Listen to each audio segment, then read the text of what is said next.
Hare Krishna and welcome everyone back to our weekly Bhagavad Gita session. Topic for today's discussion is a journey of the soul back to Godhead.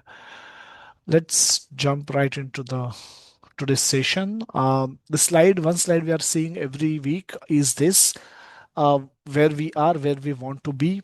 It's always good to have goals. Even in devotional life, we should have goals. We Kartik month is coming. Kartik Mass is starting from 8th of October, and we should take some vows. We should set some targets for ourselves for improving our Krishna consciousness, so that we can take another step towards getting transformed. We don't have to wait for our old age or when we are helpless to go to Krishna. Whatever condition we are, whatever place we are, and whatever pace we can, we should start moving towards Krishna. So the journey of transformation should begin ASAP.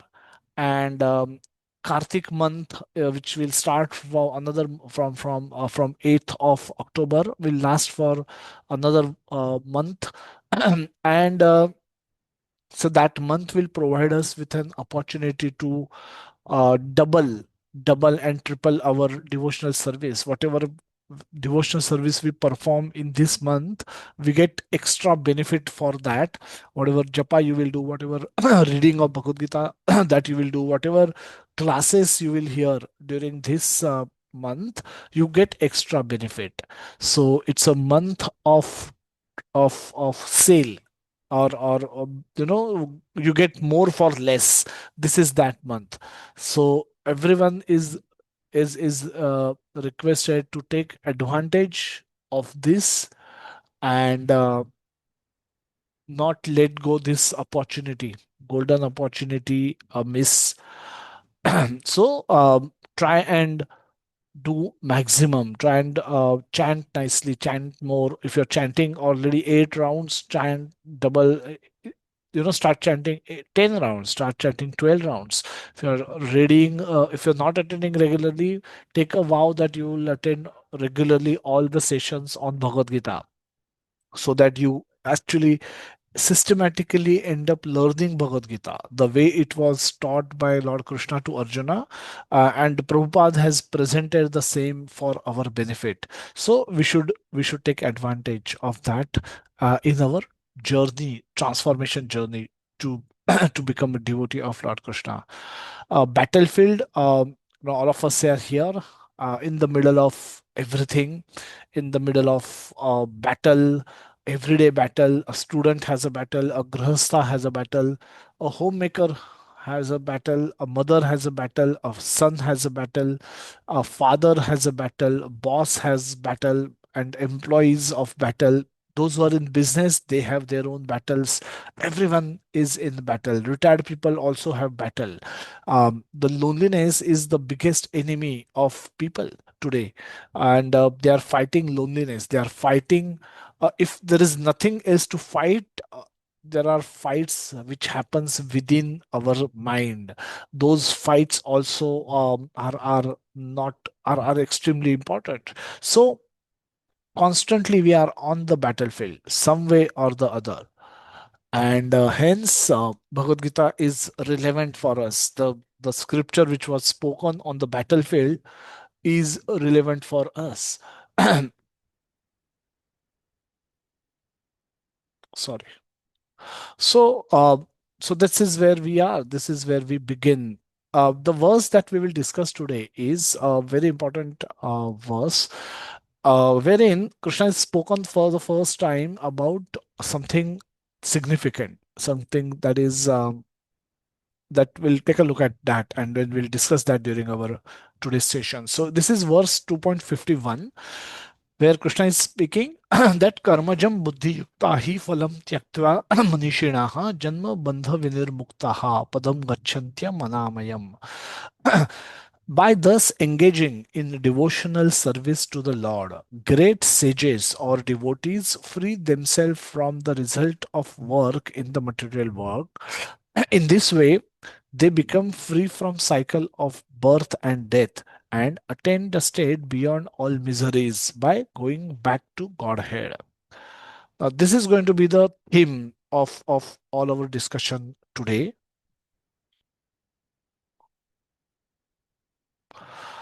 Oh, thankfully, it worked. This is going to be the theme for today's discussion. Uh, Krishna is in this second chapter, Krishna introduced many concepts for the first time in Bhagavad Gita, and they remained in the Bhagavad Gita. In throughout Bhagavad Gita, they keep appearing, reappearing, multiple occasions. Um, so one of them is Janma Bandha Vinirmukta. What it means is there's a bondage of repeated. One is caught up in the cycle of repeated birth and repeated death. The cycle of birth and death is what it means. Janma bandha vinirmukta. There is a bandhan.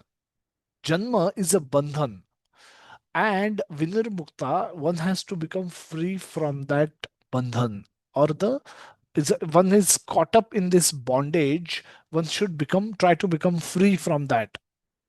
So Janma is a bandhan, as a bandhan, is not very prominently understood. We celebrate birth of newborn, and then there are, you know, the pre-delivery photo shoots are done. It's a celebration. It's a period. It's a time of celebration. And when the baby boy or the girl arrives in the family, the whole family become jubilant. They celebrate the first day, first hour. First time baby did this, first time baby did that, first time baby took some food. Annaprashan is another beautiful sanskar that is done. Name giving ceremony is done. So it's a celebration all throughout. Baby standing, trying to crawling for the first time is a celebration. Trying to stand for the first time is a celebration. Actually standing on his own feet is a celebration. And talking is a celebration. So everything is a celebration. Why? but Krishna is calling that it's not a very the very fact that the baby has appeared in the material world, it's is indication of the reality that the soul who is inside this baby's body is caught up in the cycle of birth and death, and that is not very auspicious. And that's precisely the reason why the soul has accepted another body and appeared in the material world. So the multiple questions that come up. One is, we've so far learned in the Bhagavad Gita that the body takes birth, soul never takes birth. But soul, once he is given new body, according to his own karmic reactions, and he's sent into the womb of another mother. And from that womb, when he appears, it appears as if he has taken birth. And from that moment onwards, soul start enjoying the world. The soul start enjoying the attention that the baby gets from day one. Baby start enjoying that attention, and that continues throughout one's lifetime. And that is how soul forget what is the goal of life, why it has come in this material world, what it is supposed to do after coming into the material world, what is the bandhan that he seems to be enjoying that bandhan right now. He is in jail, but he seems to be enjoying the jail and doesn't want to go out of that jail. Is as if the jail has become he's become fond of that jail. Jail से ही प्यार हो गया है. And therefore the kaidi does not prisoner does not want to go out of the jail only. That is what the condition of the soul, which is bewildered by the world, happens. So soul forgets the purpose, that my goal is to go out of this jail. My goal is to go out of this material world. So this is the theme that we'll be speaking mostly upon. It all started from the section. We are looking at the section of Bhagavad Gita, second chapter starting from the verse 2.39 to 2.51. That we will conclude this section and we will move on to the next section from next Sunday. But this is a very significant section. It started from the verse 2.39, where Krishna is saying that Eshate e bhita sankhye buddhi yoge tvimashruno buddhya yukta ya partha karma bandha prahasasi. That work buddhi yoga. Buddhi yoga is a buddhi yoget vimashruno. So buddhi yoga is one of the concept that Krishna introduced in Bhagavad Gita in this verse. Now, Buddhi Yoga, there are various types of yogas Krishna has been discussing. Krishna will discuss in the Bhagavad Gita, and prominent of those is are Karma Yoga, um, Buddhi Yoga. This is the one which is come Karma Yoga, Dhyana Yoga, Bhakti Yoga, and so these are the various types of yogas that will be talked about in the Bhagavad Gita in detail. And so Buddhi Yoga is, but all of these are system of yoga. Jnana Yoga, for example, Karma Yoga, Jnana Yoga, Dhyana Yoga, and Bhakti Yoga. These are the four prominent types of yogas that will be discussed in detail in Bhagavad Gita. Yoga per se means to connect. Yoga is a word which is opposite to Viyoga. Viyoga is a separation, and yoga is opposite of that, means connection. Now connect with the higher reality, connect with God through your work. Taking shelter of your work, you connect with God. Jnana yoga means cultivating knowledge. By cultivating knowledge, you take shelter of, you connect with God, connect with Bhagavan. Dhyana yoga is through the process of meditation. Following Ashtanga yoga process, you connect with that supreme soul. You connect with God. And Bhakti yoga is by performing actually actions of devotional service to Krishna, you connect with him, you establish a connection with him. So these are the four types of yogas are predominantly used. And the fifth yoga which appears here is Buddhi Yoga. Now, Buddhi Yoga does not really have a type of practice. Buddhi Yoga simply implies that using your intelligence, you act. Don't act like a fool. So, at a basic level, you perform some kind of a yoga. Don't just live life like animals. Don't just invest and waste your lifetime in pursuing and chasing the opportunities for eating, mating, sleeping, defending.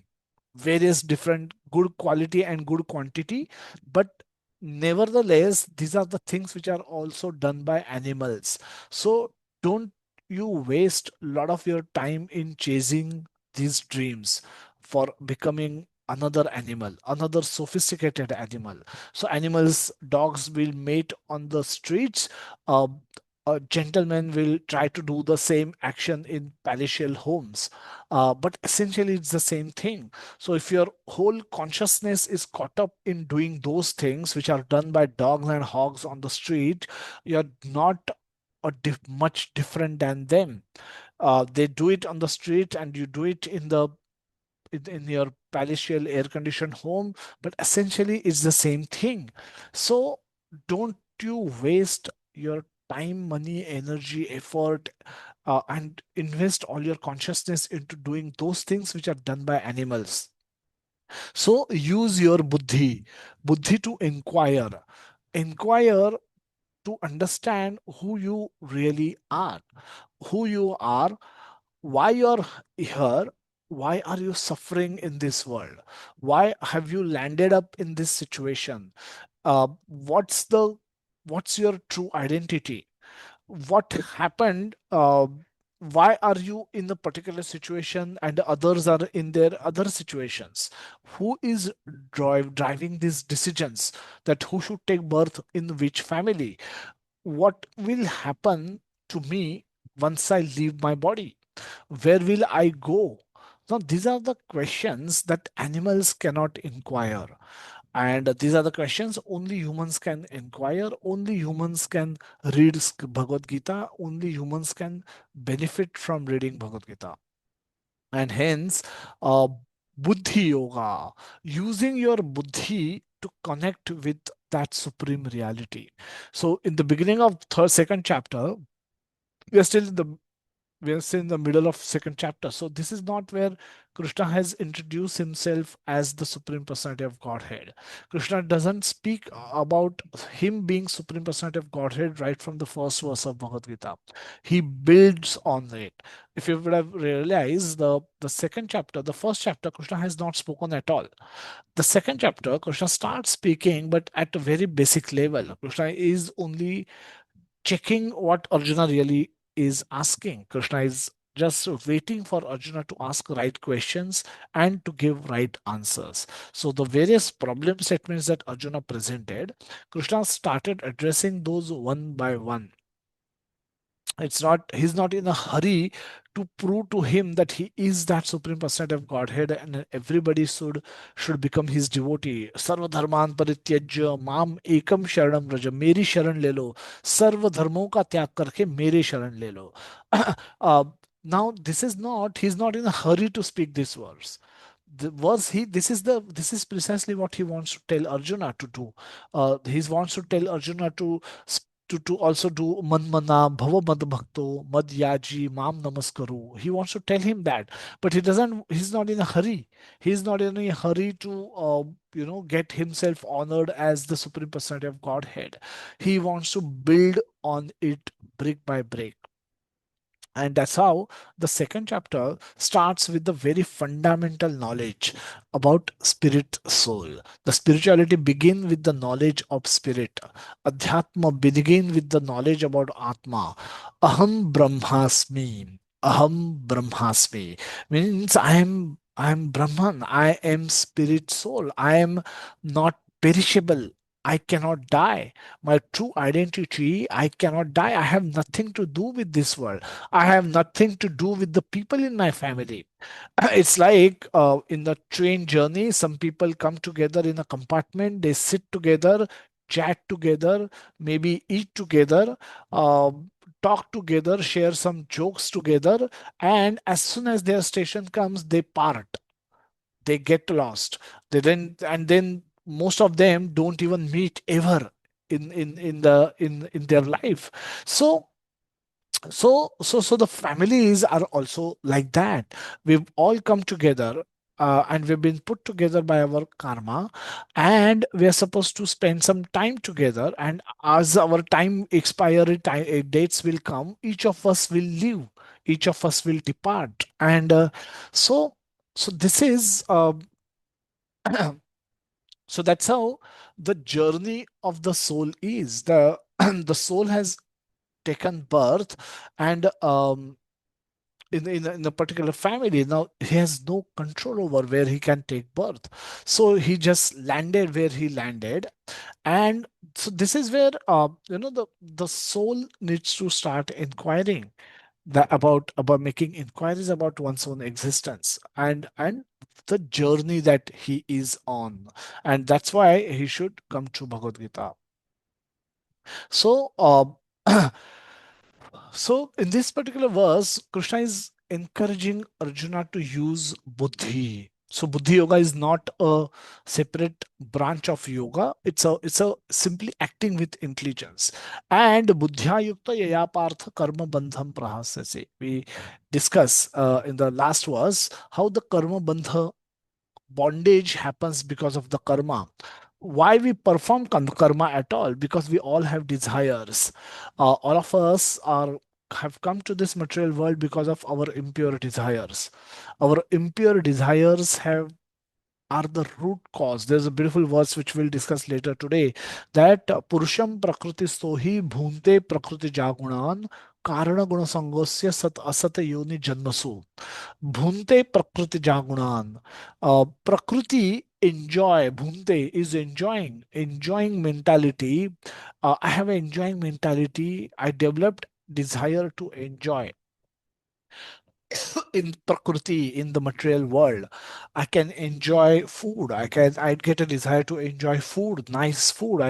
Want to have a desire to enjoy nice soft objects. I want to enjoy bodies of the opposite sex. I want to enjoy money. I want to have a lot of money. I want to buy a lot of comforts which are possible to be purchased only with money. So I have unlimited desires.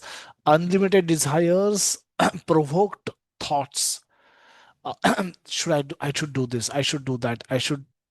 Thoughts basically are the plans that we develop to fulfill those desires.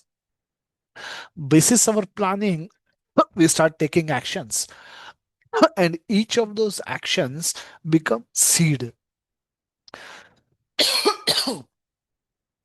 The seed that will grow into a fruit or a phala. So every action will produce a fruit or a phala. And now this is unique to us. This is specially created for us. Our actions will lead to a fruit for only designed to be delivered to us. Karma never forgets address. Karma is such agency. It's much superior, much better than Blinkit and whatever we have today. That it will come. It will come in due course, and it never forgets address. Never, whichever body you may go to, whichever city, whichever country you may go to, whichever community you may go to, whichever species you may go to, karma will come and deliver you your fruits. So karma never forgets the address. So the fruit, every action will lead to a fruit, and that will get eventually delivered to us. And in order to enjoy or suffer the fruit of our karma, we must accept body. So the birth of a baby is such an enjoyable moment for the rest of the family, but from the baby's point of view, it's a failure. It's an announcement of his failure. Because he failed to go back to Krishna, he is forced to come again into this material world.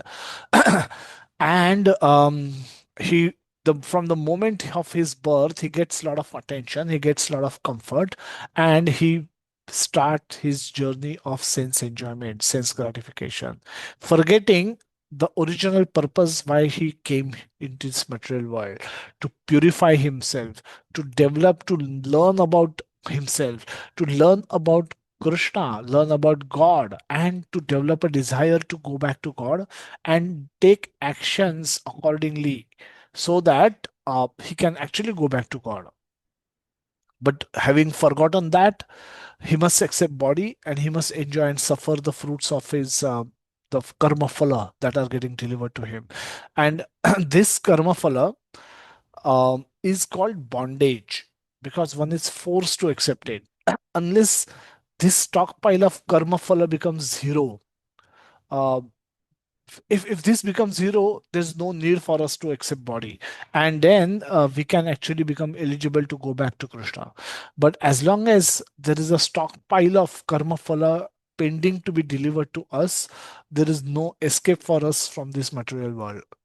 As we accept body, we start performing fresh activities, and that causes fresh seed, that becomes new seed, new phala. And that's why we practically are caught up in this cycle of repeated birth and repeated death, as if it is a perpetual cycle. Because the moment we accept body, we will have to act, and our actions will produce new karma phala.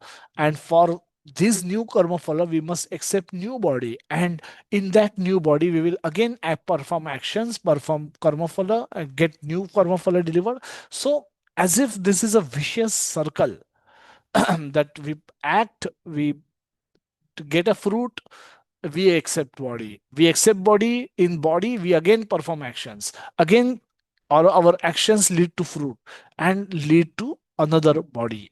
So as if this is a perpetual cycle, we are caught up in perpetual cycle of repeated birth and repeated death, as if there is no way out.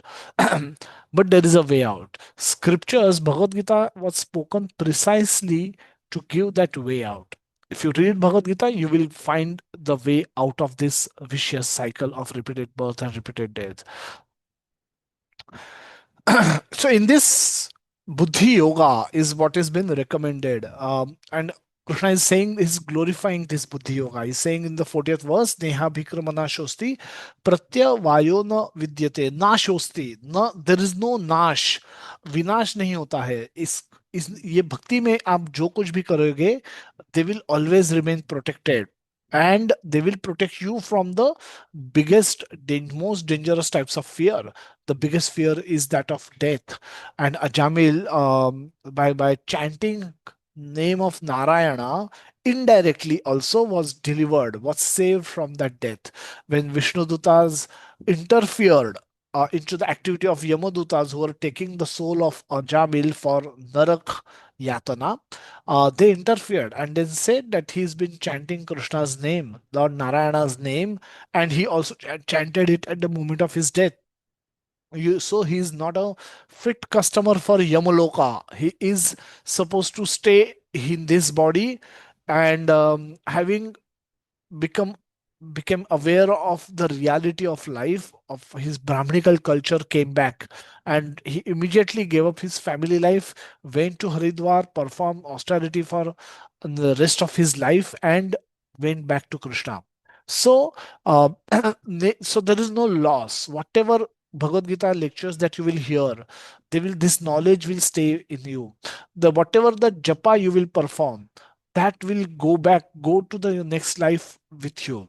And whatever whatever charity you are performing, whatever loving affection towards Krishna that is getting developed in this lifetime, will continue with you in your next birth. But should we necessarily take next birth? We don't have to. Prabhupada writes in Bhagavad Gita purports, Mahaprabhu gives assurance that if you apply yourself properly to the process of bhakti yoga, you can go back to Krishna in one lifetime. You need not then take birth again. So we'll discuss about that aspect specifically in the rest of the session. The 41st verse, again, it's a beautiful verse. We discussed this in detail, where Krishna says that, but in the buddhi yoga, in the devotional service, in bhakti also, you need single-minded focus.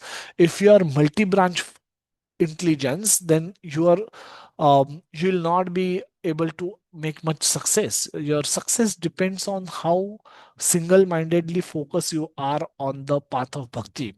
A doctor can become doctor if he remains focused on his study. If he attends medicine and engineering and commerce classes simultaneously, he will be he will struggle to become doctor. So success depends comes from focus. So focus requires vyavasait makabuddhi, and by performing that, by keeping ourselves focused, and while performing bhakti activities with all our sincerity, we increase our probability of success. So that is what the 41st verse told us. And what are the possible distractions for us? Those we discuss in the 44th verse, where we discuss about bhoga aishwarya prasaktanam. There are so many tempting objects available in the world that catches our attention. Those who are intellectual, the various degrees with becomes they are attached to their degrees, they are attached to their studies. They want to get more and more recognition as an intellectual class. Those who are attached to sense gratification, they are attached to sense gratification, and unlimited desires to enjoy various types of sensual objects that are available in the world, keep they keep manufacturing in their mind, and the whole lifetime is spent. There's a beautiful word, क्या पहनूं और क्या खाऊं, इसमें पूरी जिंदगी चली जाती है. These two questions itself can consume all of your lifetime. And such an insignificant activity, but somebody can get caught up in the look, how the way they look, the way they are, at the way they should be seen by the society. The looks matters to them so much that they will always be thinking about kya pehnu. what will I wear, how will I look, which makeup to wear, which dress to wear, which evening में क्या, morning में क्या, afternoon में क्या, late evening में क्या, बाहर क्या, अंदर क्या. So they will get caught up in this so much that the whole lifetime can go. क्या खाऊं, the eating is such a essential activity in one sense, but if one get caught up only in thinking about what to eat in the morning, afternoon, at night, and also in between, what to drink, what to eat, what to drink, whole lifetime can get wasted in these two activities alone. So bhoga aishwarya prasaktanam, if you are too much caught up in these activities of sensual activities, sense satisfaction, you will not be able to perform bhakti with a single-minded focus. Vyavasayitmaka buddhi samadhauna vidhiyate. It will not be possible for you to perform vyavasayitmaka buddhi. Then came the 44th, 47th verse where Krishna is saying, whatever actions now in the world you will function, because you will have to do action, you'll have to maintain your body, and for various activities you'll have to, if you are in a grahastha ashram, you will have to maintain the family. There will be many activities that you will have to do. After having accepted a body in the human form of life, you will be forced to do many activities. And with if by as you perform activities, you will develop a desire for the results. But Krishna is saying that karmanye eva adhikaraste, performing duty, your prescribed duty is your right, but you're not entitled to the fruits of your actions. Entitled, is a very beautiful word. We discussed this again in great detail, that a right, this is my right to results. Entitled, I deserve. Now these are the dangerous words in the bhakti yoga, because we are actually entitled for nothing, and whatever we get is a mercy from Krishna.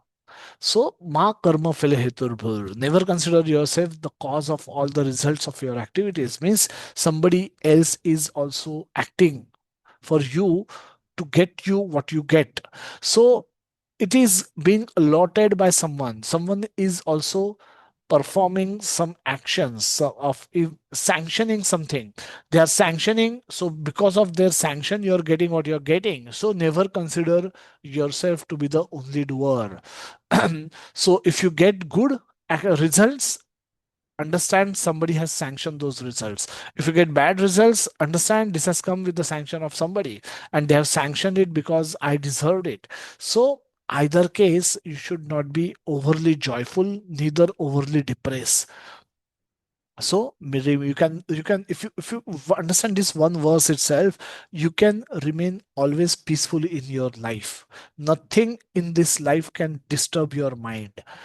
Mate sangosva akarmani, never be attached to not doing your duty. So inactivity is not allowed. Durena yav avaram karma buddhi yoge buddhi yoga dhananjaya buddhau sharanam anvichya kripana phala hetava. Never be attached to the fruits of your work. Those who are attached, those who want to enjoy the fruits of work are misers. So don't be attached to the fruits of your activities, and don't perform abominable activities. Then again, buddhi yoga, again that word has come, and buddhau sharanam anvichya. Use your intelligence, and we discussed in our previous session the role of intelligence in our life. In the subsequent verse, Krishna is what in this so far Krishna has been speaking in this section, that he started he's speaking about bhakti yoga. And if you perform bhakti yoga, what are the results that you are going to get? This is what he speaks in the 50th verse. Buddhi yukto jahatita ubhe sutkruta dushkrute tasmad yogaya yujjasva yoga karmasu kaushalam. Yoga karmasu kaushalam. This is art of all work. Kaushala is artistically. This is work in such a way that the man in time, we'll read the translation. A man engaged in devotional service rids himself of both good and bad reactions, even in this life. Therefore, strive for yoga, which is the art of all work. Which is the art of all work. A man engaged in devotional service. अगर आपने भक्ति की, if you engage yourself in bhakti, bhakti is simple words, hearing, shravanam, kirtanam, Vishnu smaranam. If you perform these activities, then you get rid of both good and bad reactions in this life. And therefore, Krishna is advising Arjuna, encouraging Arjuna, inspiring Arjuna to do yoga, connect, perform bhakti yoga, which is the art of all work. The question is, both good and bad reactions will get destroyed by performing bhakti. A very clear statement.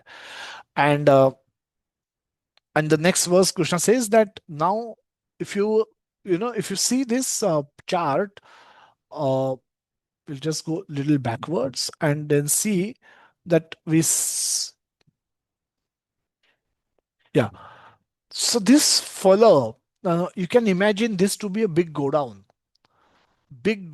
where there's a huge stock of karma phala to be pending. Now, if you perform bhakti, if you do Shravanam, Kirtanam, Vishnu Smaranam, Shravanam means hearing. Now, right now, you are doing Shravanam. You are listening to the message of Bhagavad Gita. When you're reading Bhagavad Gita on your own, trying to understand the message, trying to implement that message in your life. So this is Shravanam. When you hear Bhagavatam class, that is Shravanam. So Shravanam is it's a wake up call to the soul. When we sleep, uh, all our senses are actually get shut down. Our eyes are closed, our skin is not able to perceive this thing. So even if you so only organ that is functional is our ears. So that's why when we set alarm rings somewhere at a distance, immediately our ears catches that sound and awakens the soul. And then we wake up.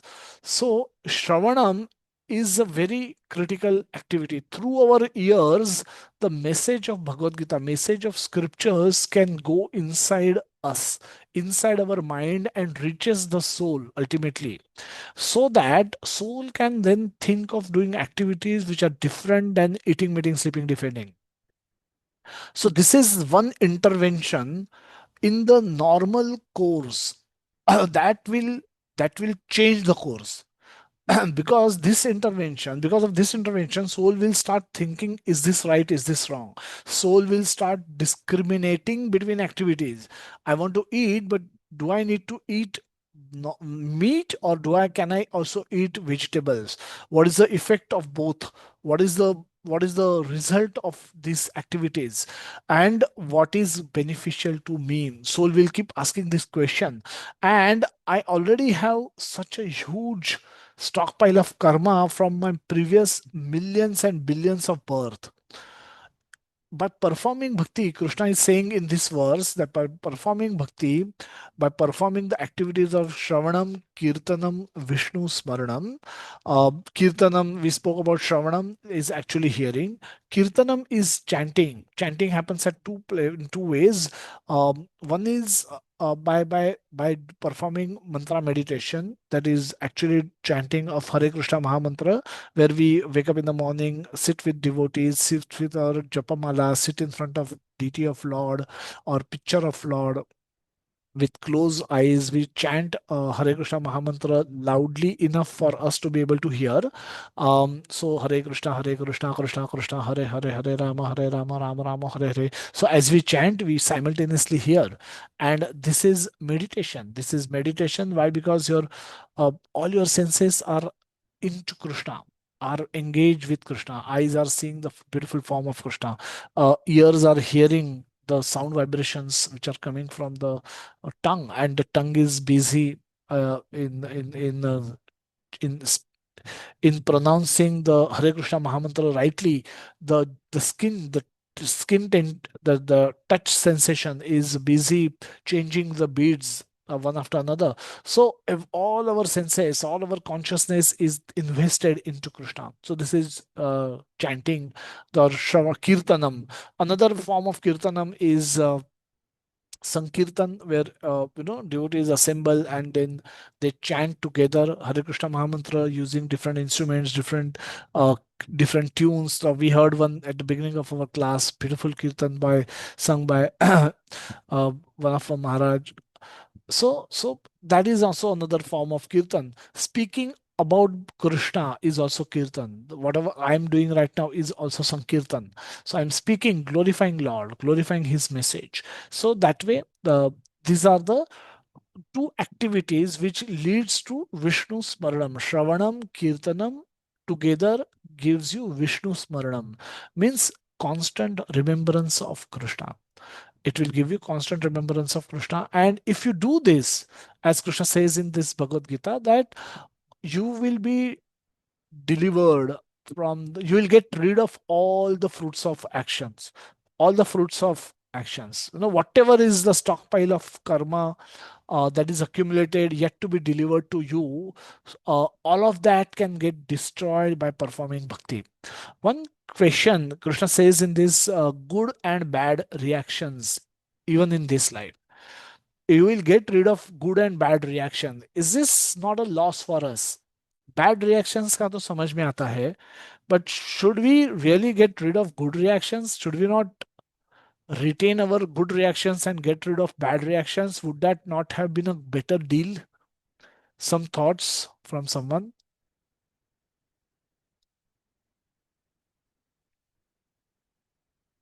Hare Krishna. Yes, Sanjay Prabhu. Prabhuji, good actions are also binding. So it's not a good deal in the sense you will have to, the fruits of the good action again will get you back in the material world to get rewarded, so to say. So that still doesn't free you from the bondage of that cycle of birth and death. Thank you. Okay. Vikas Soji? Hare Krishna Guruji, Dandavat Pranam. So, as Lord Krishna mentions that Sinam Punyam Mrityu Lokam Vishanti, that if we will means accumulate our punyas, that is good actions, then it will take us up, and then the bondage will continue. Means, as Prabhuji mentioned, that again we will have to be in the cycle of birth and death, and that is the main problem, as you mentioned that beautiful verse that Sata Satyoni Jansu. So, not only bad karma is creating reactions, but good karmas are also creating fruits which are to be fructified, which are to be enjoyed in the later births or in the later stage or maybe in the current stage of life. So that will give the comparison and then the anxiety and this permanent cycle will continue to be there. So Okay. that was my understanding. Yeah. Hare Krishna. Hare Krishna. Yes, Anjani Ram Mataji.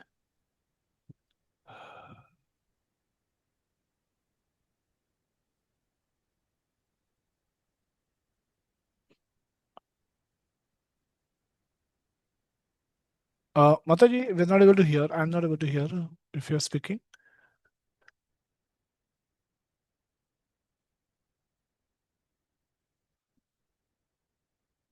Yeah.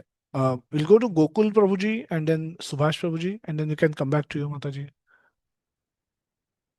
Yes, Gokul Prabhuji.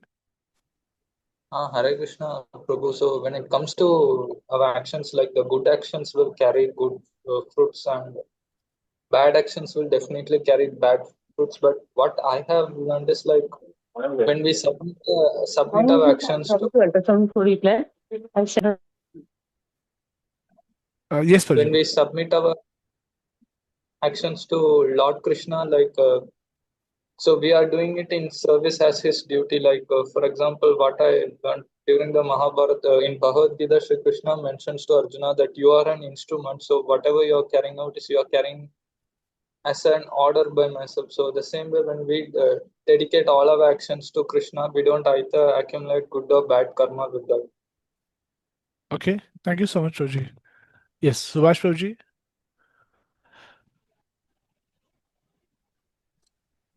Hare Krishna Prabhuji, Hare Dandavat Krishna. Pranam. In my understanding is when we have a desire of our own, then all this bandhan is created. Mukti is not created. But when we are doing all actually devoting to God, or it is like a surrendering to God, or doing whatever in the name of God, and whatever you want to achieve, it is the achievement for the basically for God or for the bhaktas and all. I think then we can lead towards the mukti. Otherwise, it is all bandhan only. Yeah, very nice. So yeah, let's, I think, here one last comment. Anjali Mataji, you are able to unmute and speak. Prashant Kumar Proji, last comment. We can go to the next section. हरे कृष्ण प्रभु जी, दंडवत प्रणाम।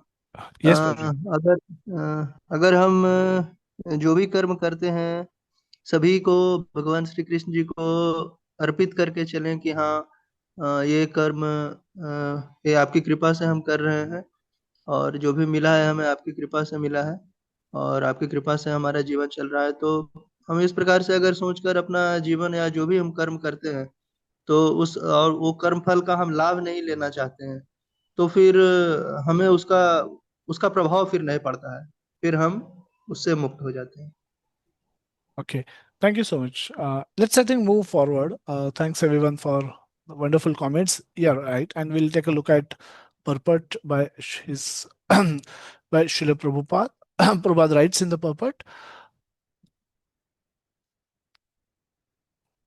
Yes, since time immemorial, each living entity has accumulated the various reactions of his good and bad work. Since time immemorial, uh, each living entity has accumulated the various reactions of his good and bad work. As such, he is continuously ignorant of his real constitutional positions. Once ignorance can be removed by the instructions of Bhagavad Gita, which teaches one to surrender unto Lord Krishna in all respects and become liberated from the chained victimization of action and reaction, birth after birth. Very beautifully, Prabhupada is, is in explaining in very plain English, but very, very profound point. It's a one has, if you want to become liberated, one should be hoping to become liberated. Actually, a lot of people around us don't even know that they are bound. Uh, Prabhupada's guide, chain victimization of action and reaction, birth after birth. If you just made in, if you can just think of this one point, and think of people around us. Think of majority of the people who are seen on the cricket field, who are seen in our offices, who are seen in our colleges, schools, in our buildings, society, markets. Um, how do they even know that? How many of them really are have the awareness that they are caught up in the cycle of repeated birth and repeated death? Most people around us actually function as if they are this body. They don't even have a slightest remembrance that they are spirit soul also. Even when we go out tomorrow on Monday morning in the busy corporate life, or our business life, or our school, college student life, or at homemaker's life, whatever role we have, we get so much caught up in that role. This remembrance that we are actually spirit soul becomes weaker and weaker. Therefore, the regular basis, it is recommended by Prabhupada that all devotees should on a daily basis chant Hare Krishna Mahamantra and read something from Bhagavad Gita. Because from Bhagavad Gita, whatever page you will open, whichever section of Bhagavad Gita you will read, you will be reminded of this fact that you are not this body, you are spirit soul. And your goal of life is to go back to Krishna. not not get caught up in managing the world around us, in such a way that we have superior quality and quantity of sense gratification, sense objects, not making too much arrangement for that. So that consciousness is so weak in general amongst people, and that's why Prabhupada saw the need to preach. need to preach, need to distribute Bhagavad Gita as much as possible. Just not opening temple is for preaching. Prabhupada said once that if need be, you shut down, lock the temple and go out and preach, distribute books to the people. Everyone in the world get one Bhagavad Gita copy, and let everyone in the world understand how they can free themselves up from the accumulated accumulated stockpile of karma, which is the cause for which they are forcing to take repeated birth in this material world, as if they are getting perpetually caught up in the cycle of repeated birth. So, Prabhupada write further that Arjuna is therefore advised to act in Krishna consciousness, the purifying process of the resultant action. Another beautiful verse, Karmajam buddhi yuktahi phalam tyaktva manishinaha janma bandha vinirmuktaha padam gachantyam anamayam. Manishinaha means those who are Manishinaha, Isha. Isha are the Manake Isha. They are Ishwara of their mind. They have conquered their mind. They are not ordinary people. These people, they have gained reasonable control over their mind. So Dhananjaya keep all. Sorry, this is the wrong translation as we see. Yeah. So the translation I'll just read. By thus engaging in devotional service to the Lord, great sages or devotees, that is Manishinaha, free themselves from the result of work in the material world. In this way, they become free from the cycle of birth and death and attain the state beyond all miseries by going back to Godhead. Prabhupada write in the purport, a beautiful verse, start this purport with a beautiful verse from Srimad Bhagavatam, 10th canto, 14th chapter, 58 verse, where uh, samashrita ya pade pallava plavam mahat padam punya yasho murarehe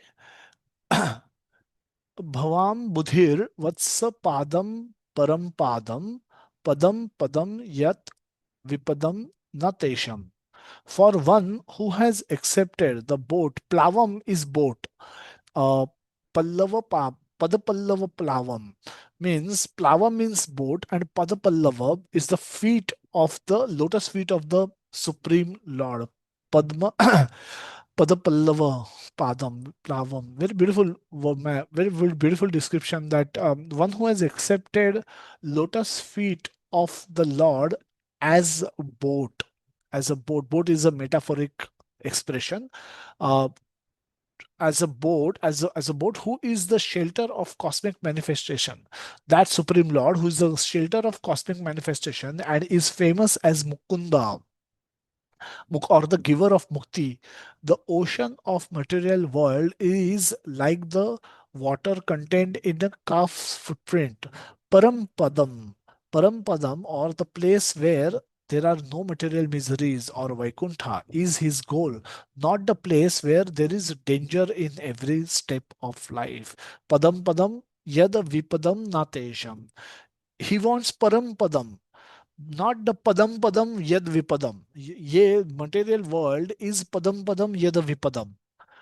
They don't want, devotees of Lord does not want a place where there is a danger at every step in life.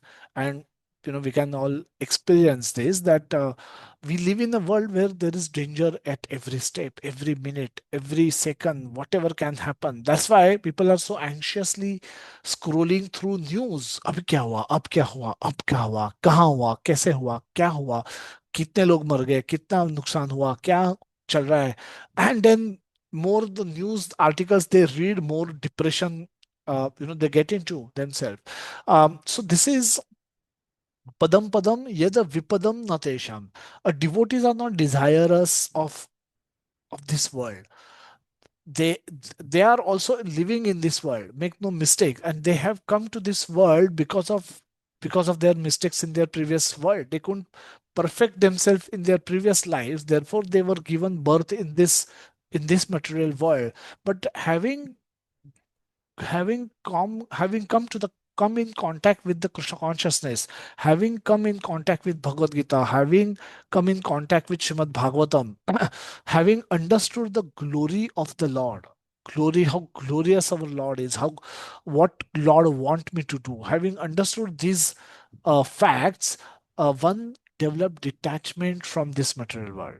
One start desiring to go to the spiritual world. So there is spiritual world and there is material world. And this world where there is a danger in every step, one stop desiring this world. And one and for this to go to the supreme abode, we take shelter of the lotus feet of the Lord. Means bhajo Krishna, bolo Krishna, karo Krishna shiksha.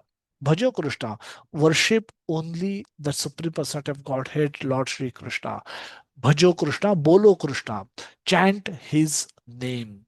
Chant his name, which is nothing but Hare Krishna Mahamantra. Sing his name, chant his name, and karo Krishna Shiksha. Uh, do as actions as per his instructions in Bhagavad Gita. Bhagavad Gita is all instructions, and every verse is a beautiful instruction, and all of those instructions are meant for us to be following. We need to follow those instructions. So Prabhupada write further that owing to ignorance, one does not know that this material world is a miserable place where there are dangers at every step. Out of ignorance only, less intelligent persons try to adjust to the situation by fruitive activities, thinking that resultant actions will make them happy. The Prabhupada talks about less intelligent people try to adjust to the situations by fruitive activities. They do not know that no kind of material body anywhere within the universe can give life without miseries.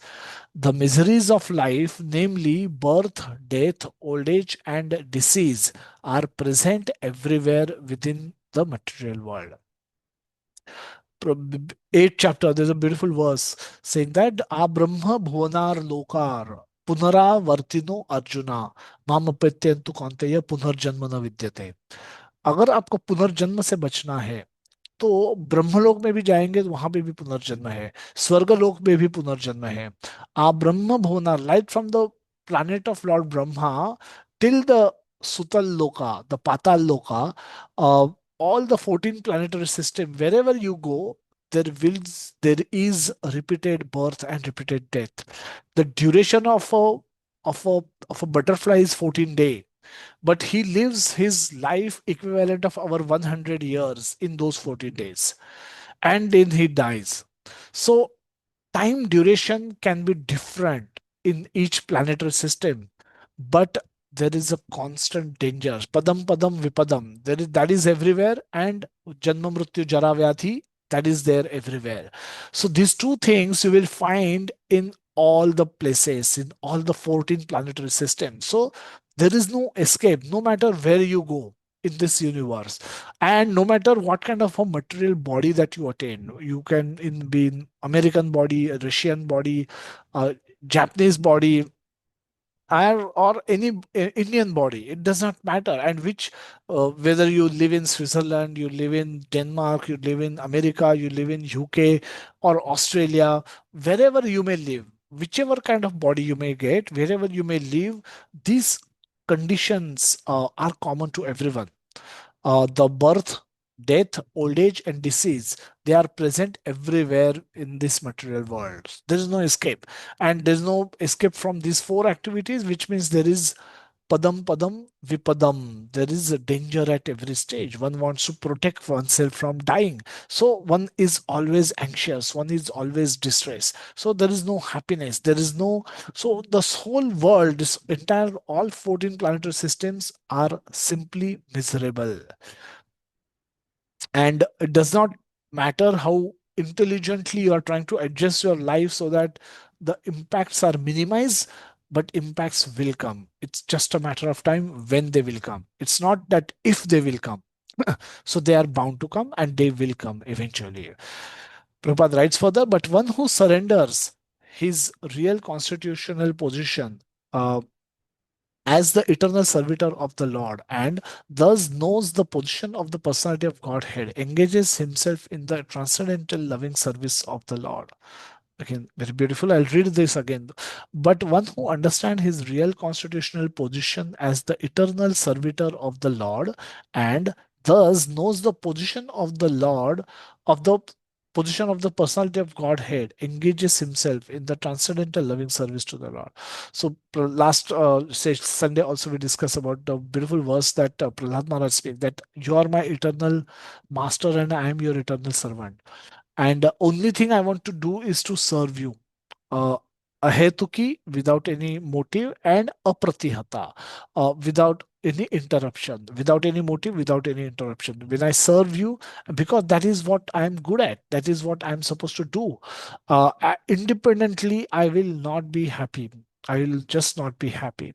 And this one just need to get convinced of this fact that Krishna is my master and not. So one is a servant. One can understand this, that if you are not a servant to your sense, you are not servant to Krishna, you are servant to the desires produced by your mind. You are servant to the senses, you are servant of Maya Devi, but you are servant anyway. We think we are masters, we think we are enjoyers, but we are actually servants. Either we serve Lord Krishna or we serve his energy, Maya Devi, who is extremely cruel. No matter how good garba dancers we might be, she will obviously not become happy. So we are servants anyway. We are not controllers, we are servants. And if we understand whom to serve, we choose our master wisely. And if we start serving Lord Krishna, understanding his supreme position, then that is that way we can engage in the transcendental loving service of the Lord. Consequently, he become qualified to enter into the Vaikuntha planet, where there is neither material miserable life nor the influence of time and death. Vaikuntha planets where there is neither material miserable life nor the influence of time and death. To know one's constitutional position means to know also the sublime position of the Lord. Again, this is a significant statement. You may understand, you need to understand the sublime position of the Lord. And having understood that, having understood how great Krishna is, how loving Krishna is, how sweet Krishna is, we should wholeheartedly surrender to Him and become His servant. And then, in that mode, when we lovingly serve Krishna, uh, through here the process of hearing, chanting Navavidha Bhakti, Shravanam, Kirtanam, Vishnu Smaranam, Archanam, Padya Sevanam, Atmanivedanam, Pujanam, so various ways in which Krishna can be served. So by performing all of those, we can develop, we can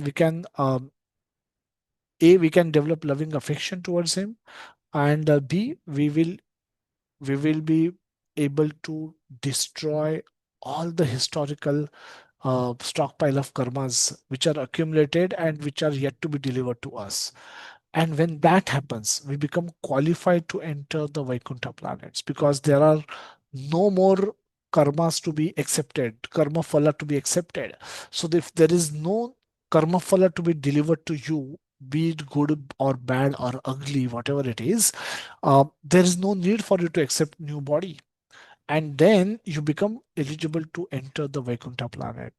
But Prabhupada writes towards the end, but who wrongly thinks that the living entity's position and the Lord's position are on the same level is to be understood to be in darkness, and therefore unable to engage himself in the devotional service of the Lord. So if you don't consider this superior, understand the superior subordinate position of God and you, especially Supreme Personality of Godhead, Lord Krishna, and yourself, and understand the position of all the demigods who are in between. So there's a Lord Sri Krishna at top, and we are at the bottom, and there are many devatas in between.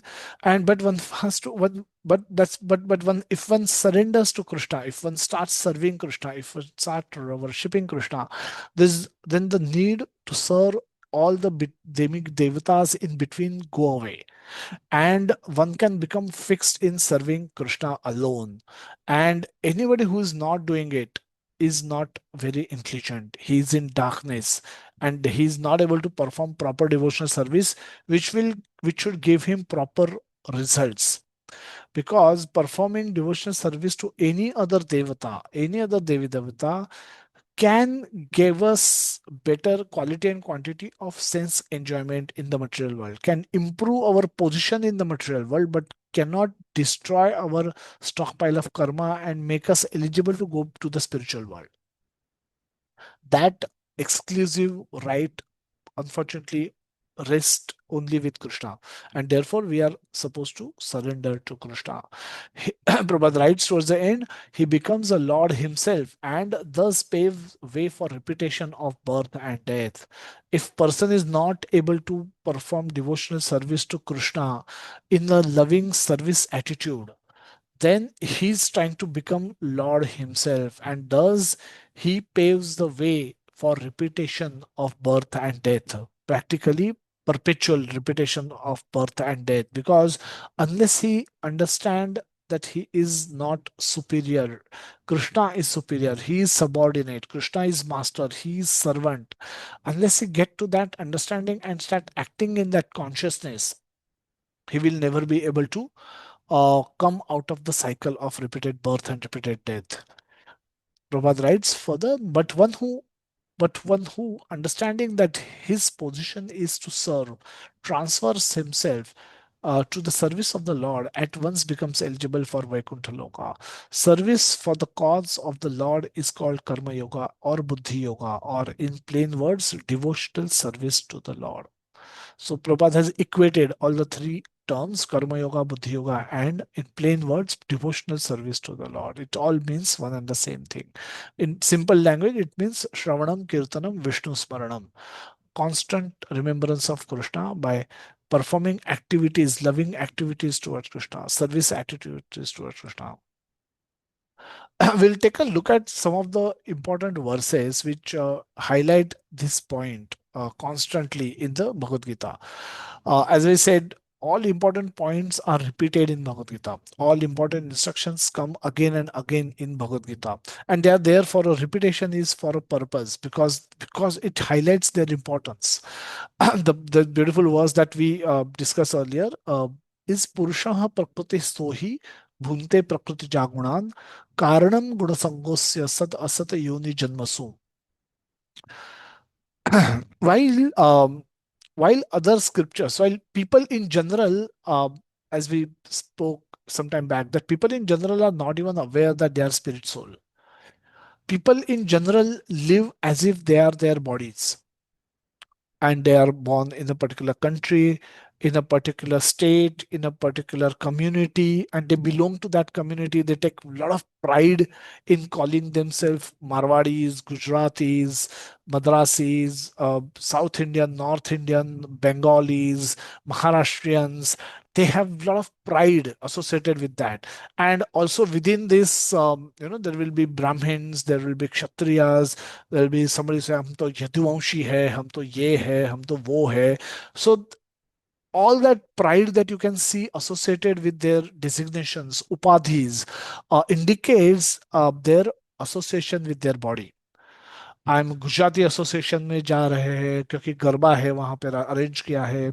So they are identifying themselves as Gujaratis, they are identifying themselves as Marathis, they are identifying themselves as Indians, they are identifying themselves as Pakistanis or Americans or Russians, and so on and so forth. So they classify themselves as educated class, they classify themselves as black skin people, they classify as good white skin and black skin. So they are all these are all upadhis which are connected with the body. Soul has got nothing to do with any of this. A soul is neither Indian nor American nor in any other form. So soul is Sachit Ananda. So this knowledge is generally not available in the world that we live in. wherever you go, in the marketplace, in your society, in your friend circle, in your relative circle, in your corporate, in your business, in your college, in your school, wherever if you can recall all these places, and you recall a lot of people that you meet, see, interact with at these places, the parks where people come for walk, the movie theaters where people go and watch movies, the stadiums where people assemble in lakhs to watch a cricket match. Uh, Everyone is functioning at a bodily level. Everyone think I'm a man, I'm a woman, I'm Indian, I'm American, and so on and so forth. So they're completely caught up in the conception that they are their body. The awareness that their soul is extremely weak in people. Sometimes they know that कोई मर जाता है तो no, we don't say that so and so has died. We say that or the person has died, but with the moment a person dies, the sharir, which was a reference point of so many upadhis, becomes a body, and we say that person has left his body. So indirectly we all have this awareness that we are actually not this body. We have a body. We are not the body. But while functioning in the world, we function as if we are a body. And we simply get lost in this conception, and forget that we are soul. The problem that we have is, because of this forgetfulness, we forget to feed the soul with the nourishment that it deserves. It is like if you have a car and if you have a driver, hoping that after feeding car with the petrol, the driver will always feel satisfied. Hoping, this is the hope with which we are working, and it's not happening like that. The driver is becoming weaker and weaker. Why? Because you're only caring for the car. You're polishing the car. You're putting petrol in the car. You're oiling the car. You're taking care of your car nicely, but forgetting that a driver is a separate entity altogether. Driver has different requirements. He has different needs, and if you forget to feed him, he's going to become weaker and weaker, and you'll sometimes so we need to be when one needs to be aware of the two entities that we possess inside us. One is dead matter, which we become immediately, after our death. They said इसकी body यहाँ पड़ी है, इसकी ये body रख दो, body को hospital से ले आओ, बॉडी को शमशान घाट ले जाओ, बॉडी को ले जाओ. वी डोंट से उनको ले जाओ, because that person has gone. We understand that, but that knowledge remains with us momentarily. The moment we go back to our grind, everyday grind, we forget that. Then we want to love another opposite sex, make love with opposite sex, we forget that we are soul. We think we are body and we want to enjoy another person's body. When we want to go shopping in the mall, or in the marketplace to buy nice dresses for ourselves, we are thinking how good we might look by wearing this dress. Our awareness that we are soul becomes extremely weak, extremely become absent from the scene, and we function in that way all the time. So people in general doesn't know that they are soul. People, those who know the concept of soul, does not have very good understanding, because the concept of soul is barely explained in Islam and in Christianity, which are the major religions of this world. The very little guidance or information is available about the soul in all these scriptures. So the followers of those scriptures, they understand that the concept of soul exists, but they have no information about it, because how the transmigration happens, what is the basis on which bodies are allotted. The law of karma is completely missing. So that's why Bhagavad Gita is such an advanced scripture. It talks about the same concept but completely at a higher level, and therefore therefore the knowledge of Bhagavad Gita is far far superior than anything that exists in the world. This is the best book in the world. This is the best book of this world. Um, And again, it takes the same concept. It's like having a mathematics, learning mathematics in fifth standard, eighth standard, 10th standard, at a BSc level and at a PhD level. So Bhagavad Gita kind of gives you a very high level of mathematics. It's the same mathematics, the same concept of soul, which is briefly talked about in other scriptures, and people have little awareness of it. But Bhagavad Gita takes it to the completely different level. The concept of soul, the concept that is the soul is getting repeated birth. Soul is not static. Soul is not static to one body.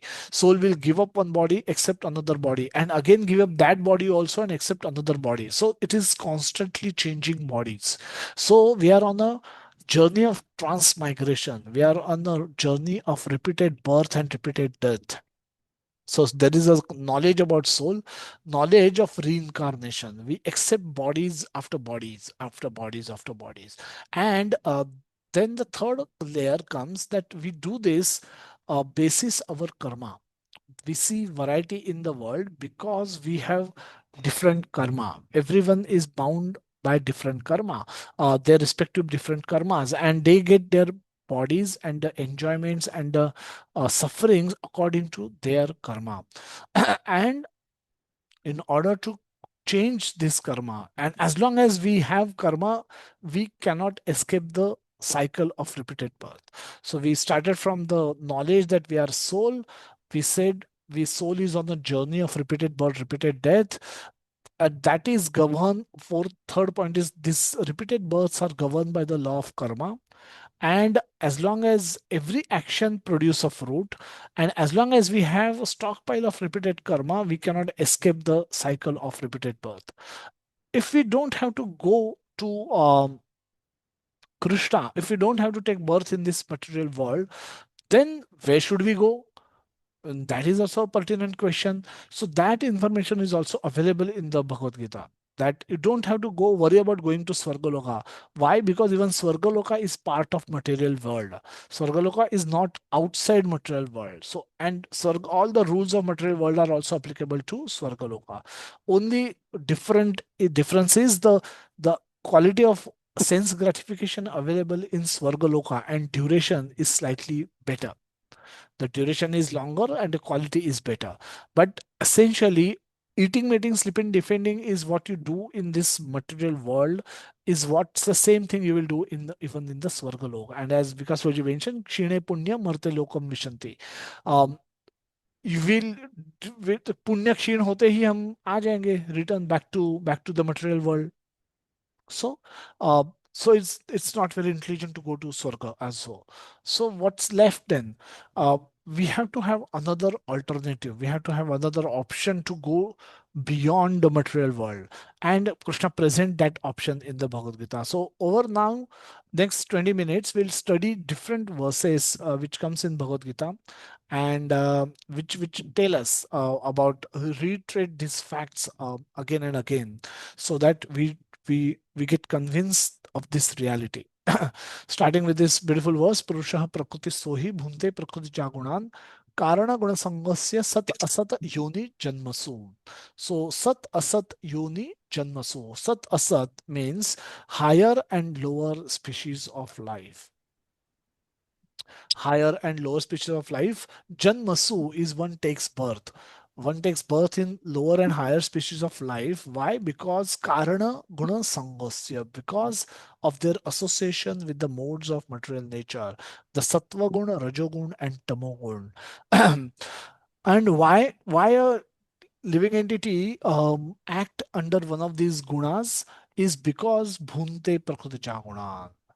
Bhunte is a desire to enjoy, enjoying three modes of material nature. The one has to, if one gets a desire to enjoy matter, um, matter can be in various forms. The food is also enjoying matter, enjoying.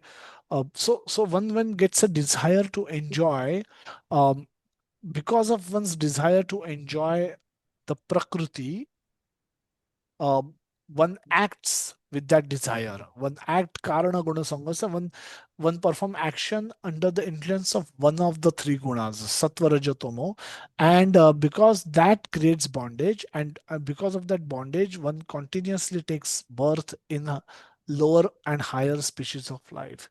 The living entity in material world thus follow the ways of life, enjoying the three modes of nature. This is due to his association with that material nature. Thus, he meets with the good and evil amongst various species of life. Then, 15th chapter, 7th verse, Krishna will explaining that mamaiv ansho jiva loke jiva bhutaha sanatanaha manah shasthani indriyani prakriti sthani karshati. Again, prakriti sthani karshati means they're struggling very hard in the material world. And we all can think of ourselves. We are struggling very hard in the material world to become happy. We are struggling very hard to become peaceful in to get control over our mind, to become peaceful in our mind, to become happy in our life, to have steady relationships. We are struggling in everything. We are struggling to have steady financial position. We are struggling to have steady health. We are struggling to maintain good relationships. uh, so we are struggling practically in all aspects of life. We may consider those struggles to be life, but we are not meant to be doing that. Why? Because Krishna says, why you're suffering? He gives that reason for your suffering is because manashasthani indriyani. Because you have the living entities in this conditioned world are my eternal fragmental parts. Due to conditioned life, they are struggling very hard with the six senses, which includes the mind. Manashasthani indriyani prakriti sthani karshati. With the help of this mind and the five senses, living entities are struggling very hard in the material world, Prakriti. And why they are struggling is given in the first line. The first sentence says that Mamayam Ansho Jiva Loke Jiva Bhutaha Sanatana. All the living entities are my anshats, my separated fragmental parts. When they forget this, when they ignore this aspect that they are my part, if they are my part, they can get nourishment only when they get connected with me, not otherwise. When they when they when they don't do that, then they struggle very hard in the material world. But devotees, those who know this, they immediately get connected with me. That is yoga. So those devotees, once they realize that they are separated part and parcel of Krishna, and they can get their nourishment only when they get connected with Krishna, they precisely do exactly that. Then they, through the means of shravanam kirtanam vishnu smaranam, they develop their relationship with Krishna. They get there's the soul start getting nourishment from Krishna, and then they don't struggle. They exist in the material world, but they don't struggle. The problems in the material world stop troubling their mind. In their mind they will always be peaceful, knowing who is in control, knowing who they are part of, knowing who is their master, knowing to whom they are supposed to serve. When they have that clarity, no matter what happens to their material life, their peace of mind will never get disturbed. Next beautiful verse that Krishna explains in the 15th chapter of Bhagavad Gita about the process of transmigration, which is a mystery. क्या पुनर्जन्म होता है? You'll have debates happening in various places. Everyone has their own opinion, and know that everyone is wrong because no one has read scriptures, no one has read Bhagavad Gita.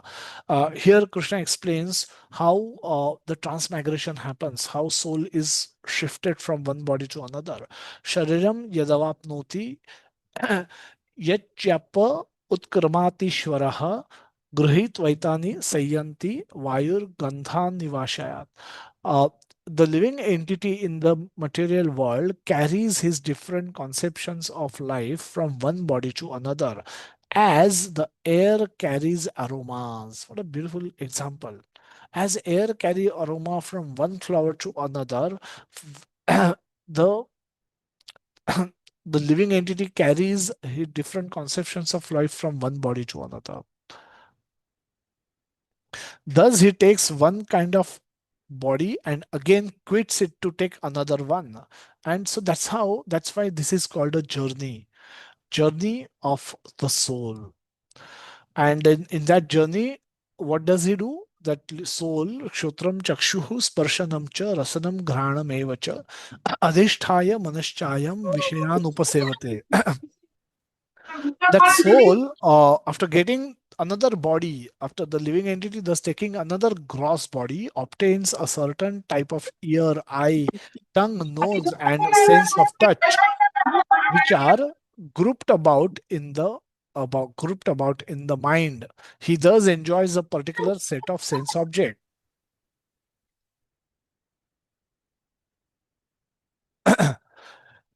Beautiful description that how we attain what we get, and this is because of the because of the based on our karma, based on our desires, we get a different kind of body. And this is how we, and all are grouped together around mind. Assume this is mind, and these are all five senses. They are all connected with the mind. So they are all, they send their input to the mind process, and then that's how we function. Another beautiful verse is 18.61. Ishvaraha sarvabhutanam hruddeshe arjuna tishtati brahmayan sarvabhutani yantrarudhani mayaya. This is another beautiful verse that the Supreme Lord is situated in everyone's heart, O Arjuna, and is directing the wanderings of all living entities who are seated as on a machine made up of the material energy. So this sharir is referred to as yantra, as a machine which becomes useless. We throw it and we replace it with another machine. So who is user of this machine? That the soul is the user of this machine, and super soul is his is a second passenger in that machine. So soul and super soul go everywhere together. And then that soul, super soul, is actually directing the wandering of the all the living entities who are seated on the machine of the sharir. So um, we spoke about this, that if we don't have to take birth in this world, what is our destiny? Where are we then supposed to go? And that is also explained by Krishna in the 15th chapter, 6th verse. Natad bhasayate suryo na shashanko na pavakaha yad gatva na nivartante tadhama paramam mama. That supreme abode of mine is not illuminated by the sun or moon, nor by fire or electricity. Those who reach it never returns to this material world. So this is the abode. This is the abode that Krishna is referring. This is the place. Yad gatvana nivartante tadhama paramam mama. Tadhama paramam mama. That supreme abode is my abode. And that abode, when you reach there, you will not want to come back to this material, deep dark material world, where there is padam vipadam, there is a danger at every step. And this dham of Lord Krishna is opposite of that. There is no misery, there is eternal life full of eternity, knowledge and bliss. That is what we are searching. We are searching for the right conceptions. We are searching for the right ideas, but in wrong place. In the material world, which is temporary and miserable. Dukhalaya Ashashvatam is the title of this material world. And this is where we want to make it a Sukhalaya and permanent, eternal Sukhalaya. It's not going to happen. No matter how good we are planning is, no matter how much technological advancement we may make, we cannot turn this world into Sukhalaya, eternal Sukhalaya. So that's not going to happen, because this is manufacturer has not manufactured it in that way. So But there is another world which is indeed Sukhalaya, which is indeed eternal, which is indeed full of knowledge. And that world belongs to Krishna. He says that the Dhama Paramam Mama. Because we are part and parcel of Krishna. And this is Krishna's abode, where if we go, we don't have to come back in this material world. Our choices are limited. Prabhupada speak about those in one address that he gave in Philadelphia on his arrival. So Prabhupada used to go at various temples and used to speak. These are known as his arrival addresses. We'll read through this beautiful description and then we conclude today's session. Uh, yeah. Just try to understand the difference between living man and a dead body. The dead body means as soon as the living force within the body is gone, it becomes dead matter, useless. And so long the living force is there, the body is very important. So, as we experience in this body, there is something as dead matter and something as living force. Similarly, there are two worlds, the material world and the spiritual world. We living entities, every one of us, we belong to the spiritual world. Some way or the other, we are now in contact with this material world and material body. And the business is that although we are eternal living force, on account of contact with this material body, we have to take four tribulations: birth, death, disease, and old age. In this material world, we are getting one type of body and it is ended at certain stage, just like any material thing. You take example of your dress. You are dressed with a certain type of garment, but when it is worn out, no more usable, then you throw it and get another dress. So this material body is dress of the spirit's living force. But because we are attached to this material world, we want to enjoy this material world. We get different types of bodies. It is explained in Bhagavad Gita as a machine. Actually, it is machine, this body.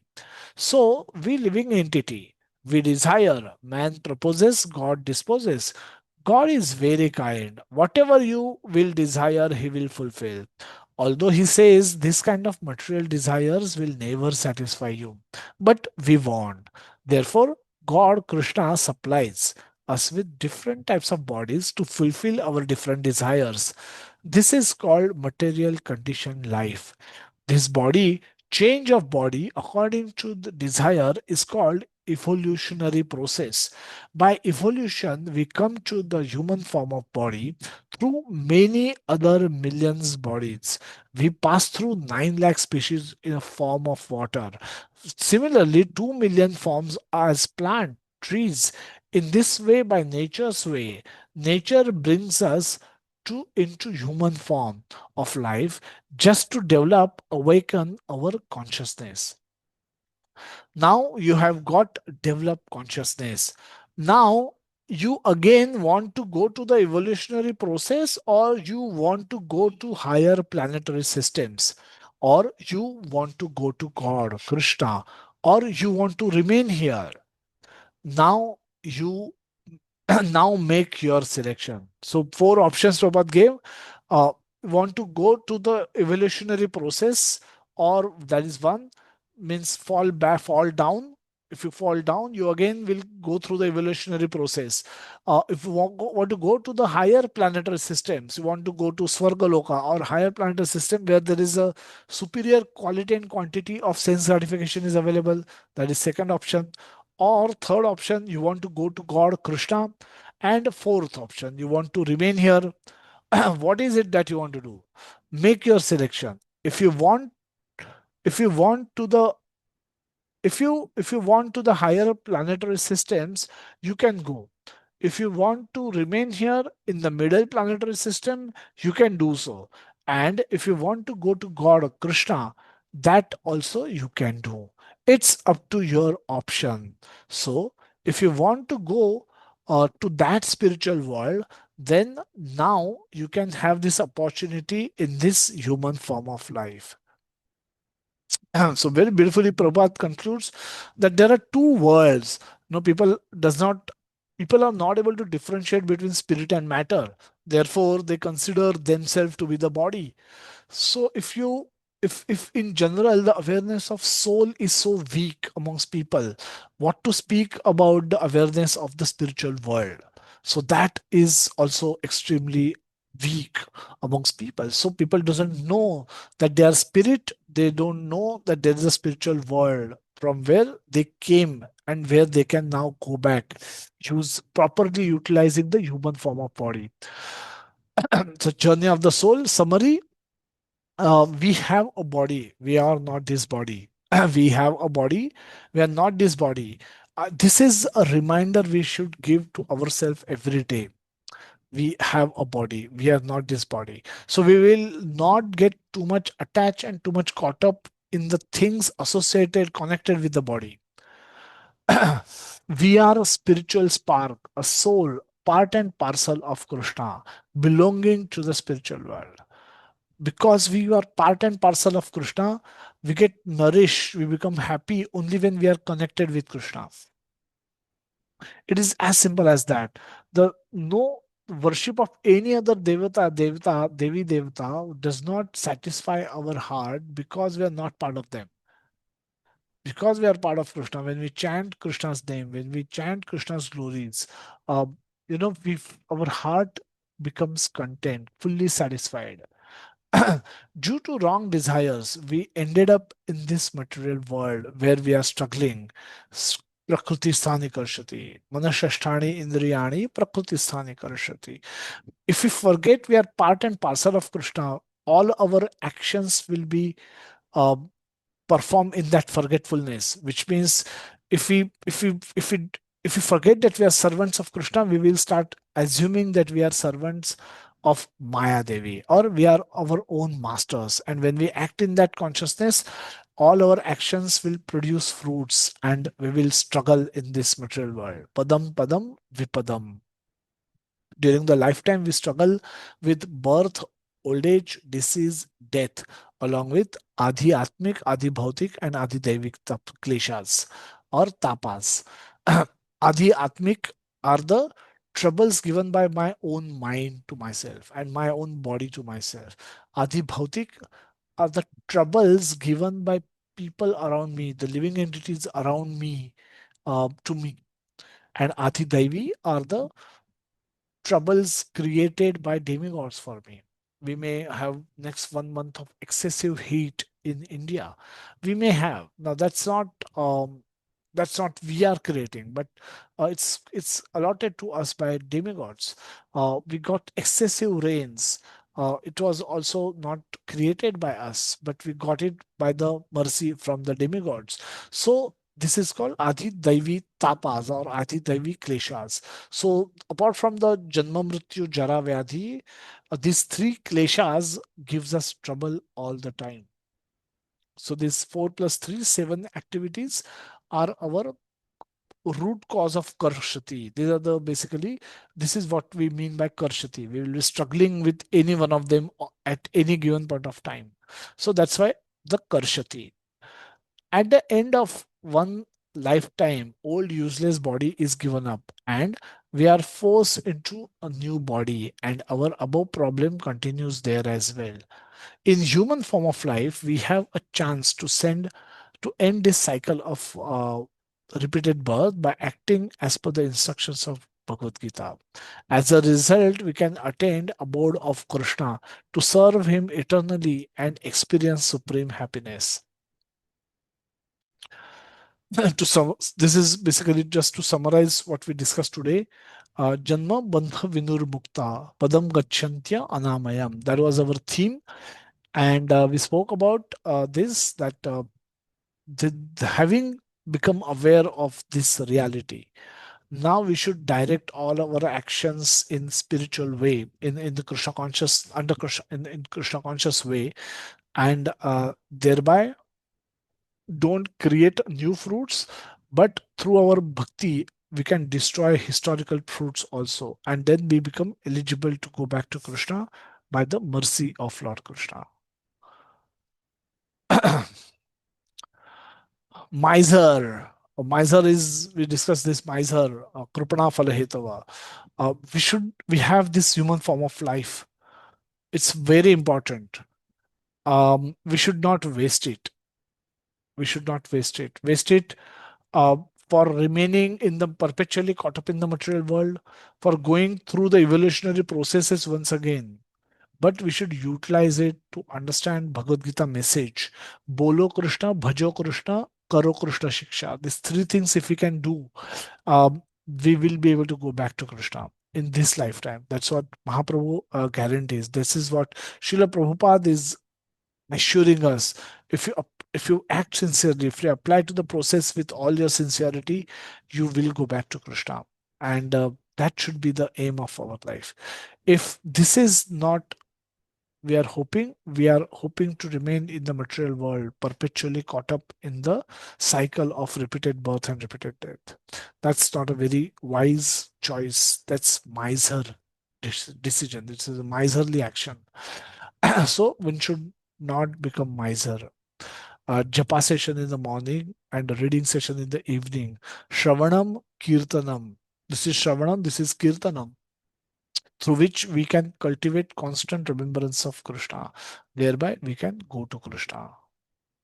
We'll break to see if there are any questions, or else we can conclude today's session.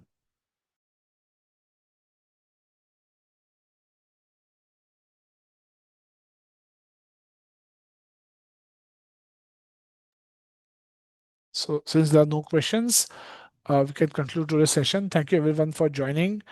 Um, Join Japa session every day. Wake up in the morning and join these sessions. They are important. Shravanam, Kirtanam, both होता है, दोनों चीजें होती है. When one devotee chant loudly, we can all hear attentively, and we can also chant, and others can hear. So, very critical, very important to do this activity early in the morning when the life is still not. Life is relatively peaceful. Throughout the day we will get caught up with various things, but this is something we should hope to do every morning, and join these sessions. Beautiful sessions are hosted by Vikas Prabhuji, and Shravanam is evening reading sessions of Srimad Bhagavatam and Bhagavad Gita. Wherever possible, we should try and attend these sessions. This is different. You all realize that what Bhagavad Gita gives is so much advanced knowledge, and those who have not read Bhagavad Gita have no knowledge about them. There will be a lot of speculative talk that happens on lunch tables and in our family assembly, and everyone try to give their opinion without learning anything from Bhagavad Gita. It's at times difficult to even stupid counter those stupid arguments. But if you are reading Bhagavad Gita regularly, if you understand Bhagavad Gita regularly, it will be very easy to put forward your arguments amongst those people, and that can help you enlighten those people. That it's not, your thinking is not required. Your following of instruction is what is required for you to go back to Krishna. What you think has little significance, because Krishna has already thought and he has already presented you the way in which by which you can go back to him, and he want all of us to come back to him. And if you can follow his instructions, bhajo Krishna, bolo Krishna, karo Krishna shiksha. If you can make this goal of our life, we can easily go back to him in one lifetime. So that way, we can complete our journey, achieve the purpose of our life. Prashant Prabhuji, you have a question? हरे कृष्णा प्रभु जी। हमारा बस एक प्रश्न है प्रभु जी की, मुक्ति के लिए हमारा आचरण प्रतिदिन किस प्रकार का होना चाहिए? मुक्ति इज हमारा एटीट्यूड सरेंडर्ड होना चाहिए, शरणागति का होना चाहिए. where we जो सर्वधर्मान परित्यज्य वर्स है 18.66 में भगवान बोलते हैं कि and in that purport to that verse Prabhupada explains he takes the 6 symptoms of sharanagati from the beautiful poem that is written by Bhakti Vinod Thakur. और वो 6 symptoms जताते हैं कि how we are completely dependent on Krishna. So right now, if I'm speaking now, becoming aware of our dependence of Krishna is our real independence. Becoming aware कि हम completely dependent है कृष्णा के, बिना कृष्णा की कृपा से हम कुछ भी नहीं कर पाएंगे, is our real independence, because then we will do everything, all our actions will get directed towards pleasure of Krishna. We will stop acting for our own pleasure, and thereby that is the kind of behavior where we are. It's not that we are not eating, but we are eating prasad. We are offering it to Krishna and then taking the balanced food as reminder as prasad. It is not that we are living, but we can maintain a similar temple inside our home and offer Lord, make Lord part of your family. Then you are living with Lord. So your home becomes temple, your food becomes prasad, your yatra, your vacation becomes yatra. And these are the simple ways in which you can cultivate constant remembrance of Krishna. मुक्ति के लिए हमको सिर्फ इतना चाहिए, श्रवणम कीर्तनम Vishnu स्मरणम, and ये हमको एक भक्ति से करना है, लविंग करना है. तेषाम सतत युक्तानाम भजताम प्रीतिपूर्वकम ददामी बुद्धि योगम त्वाम ये न माम उपयांति ते. ये 10वें अध्याय के 10वें श्लोक में भगवान बताते हैं कि ये न माम उपयांति ते, भक्त मेरे तरफ, मेरे पास आ सकता है, मुक्ति पा सकता है. कैसे? ददामी बुद्धि योगम त्वाम, मैं उनको बुद्धि दूंगा, एडिशनल बुद्धि दूंगा, by which they can come to me, they can understand me, they can fully remain and become absorbed in me, and then they will stop all other activities for all other attractions. Whatever other attractions becomes very pale in front of me once they invest themselves into me, and I give them buddhi. जब मैं कभी उनको बुद्धि देता हूँ, जब भजताम प्रीतिपूर्वकम, when I see them engage in my worship, in my bhakti, बहुत प्रेम से वो मेरी भक्ति करना शुरू करते हैं. तेषाम सतत युक्ता नाम, ऐसे नहीं कि संडे टू संडे करते हैं, सतत युक्ता नाम, जब उनको समय मिले तब करते हैं. When ever possible they do it, continuously they do it. सतत युक्ता नाम भजताम प्रीतिपूर्वकम, जब मेरी वो प्रीतिपूर्वक भक्ति करते हैं, तब मैं उनको एडिशनल बुद्धि देता हूँ, so that they can understand me properly and they can become fixed in my devotion, and thereby they then coming back to me becomes very easy for them, because they will always remember me, they will not remember anybody else in the case of their difficult situations. And death is one such difficult situations. One of such difficult situation is, most difficult situation is moment of death. And then if you have practiced remembering Krishna all your life, you will remember Krishna even at the moment of death. And if you do that, you will go back to Krishna. Krishna says in the 8th chapter of Bhagavad Gita, 8वें अध्याय में 5वें श्लोक में बोलते हैं कि if you remember me at the moment of your death, you will certainly come to me. And this is how the this is how our journey back to Krishna will get concluded. The death is the moment of our examination. Hare Krishna Prabhu. Hare Krishna. Yes, Sanjeev Prabhuji, you have a question. Hare Krishna Prabhuji, thank you first for such a beautiful session. See, my question, Prabhuji, is, the knowledge of Bhagavad Gita should lead to or leads to material detachment. But the reverse is also true. You should have had some degree of material detachment in the first place to get attracted towards Bhagavad Gita and towards the scriptures. So, the Lord also says that in the minds of those who are too materially attached, the resolute determination to to be attracted or to follow this does not arise. So my question is, I mean, the precondition is that there has to be some degree of material detachment in the first place in somebody to even get attracted towards the Bhagavad Gita or towards the scriptures. So how does that innate quality arise in a person to even get attracted here? Is that because of some pious activity of your past life or your present life? How does that happen? Because not everybody gets attracted towards the scriptures. Yeah. Thank So you, thank you Prabhu. so much. Thank you so much for the wonderful question. So, not everybody gets attracted to scriptures. You're right.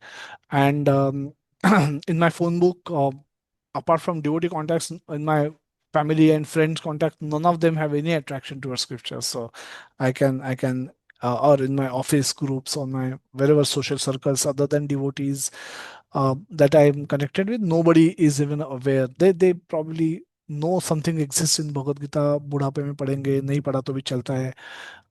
But they have no attraction for it.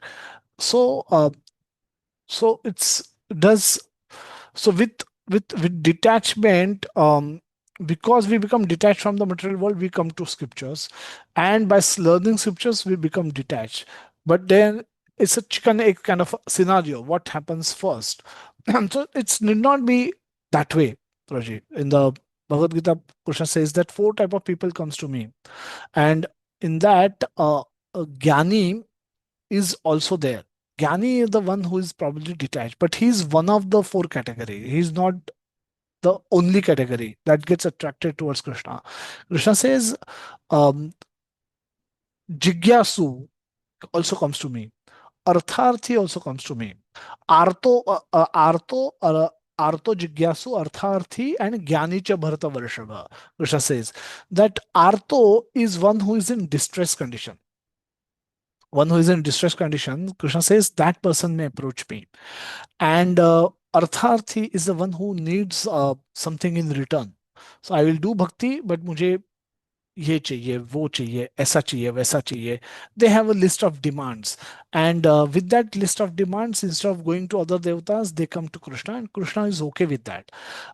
So Krishna says at initial level, you can come to me even for some your material demands. मुझे exam में पास करा दो, अच्छे marks दिला दो, degree मिला दो, job मिला दो, प्रमोशन मिला दो, बीबी मिला दो, क्रेडिट कार्ड मिला दो, घर मिला दो, कार चाहिए, वेकेशन चाहिए. And for all of these so called material enjoyment, one come to Krishna.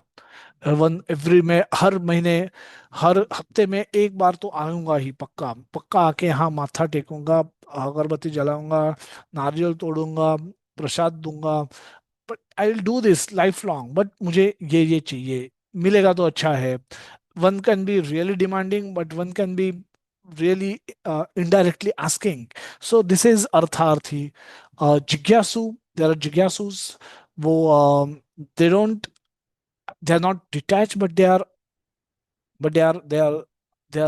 jigyasu. I mean, they want to know कि क्या भगवान होते हैं, does God exist, who is in control, ये कैसे होता है, more rains, less rains, flood in one area, drought in another area, who is really in control. There can be curious, there can be genuinely curious, and they come to Bhagavad Gita. And then Gyani is the one who is Gyanis can come to Bhagavad Gita. Gyanis are the one who can be, who have, because of their knowledge, have developed little bit of detachment from the material world. They can also come to Bhagavad Gita. So they are one of the category, not all the category. In general, we need in order to understand the concept of God, accept the concept of God in our heart, we need some punya. Punya is a spiritual credit. We need some spiritual credits in our account in order to get some basic understanding of the concept of God. So in the prasadam, at the time of prasadam, we sing a beautiful prayer. It's a prayer by Narad. It's a verses chanted by Narad Muni that while he was speaking to Yudhishthir Maharaj. So he says ki uh, महाप्रसादे गोविंदे नाम ब्राह्मण and Vaishnava जिनका पुण्य स्वल्प है, स्वल्प पुण्य वतन राजन विश्वास नहीं बजाते, जिनका पुण्य स्वल्प है, बहुत ही छोटा है, बहुत ही कम है, उन लोगों को इन चीजों पे विश्वास नहीं होता है. That all this wish, and one of them is Govinda, Namo Brahmane Vaishnave. so um, so so these things comes, so spiritual credit comes from spiritual activity. So if you visit temple, if you pay obeisances to Lord, if you pay obeisances to devotee, if you read Bhagavad Gita, if you chant Hare Krishna Mahamantra, if you perform some kind of spiritual activity, the credits, all of those leads to spiritual credits. And because of those spiritual credits, your your faith actually gets established because of those spiritual credits.